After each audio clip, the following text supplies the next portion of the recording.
እግዚአብሔር በምድር ላይ ትዕቢተኞችን ሲያዋርድ ነው የሚኖረው። ሲያዋርድ በዘሩ የሚመካ ሰው ካለ ያንን ዘር ድምጥማጡን እልም ነው የሚያደርገው መድኃኔዓለም። እርግጠኛ ሆኜ ነው የምነግራችሁ።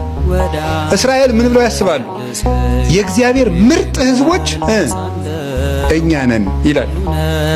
ሌላው ሁሉ ለኛ መገልገያ የተፈጠረ ነው ብለው ነው የሚያስቡት። እግዚአብሔር ምን ያደርጋቸዋል? እነሱ እንደዚህ ያሉ ሲመኩ ወስዶ እነሱ በሚንቋቸው ግብጽ ውስጥ ያከርማቸዋል። እነሱ በዘራቸው ሲመኩ ማንም ምርጥ ሕዝብ እስራኤል ነው ሲሉ ፋርስ ወስዶ ይገዛቸዋል።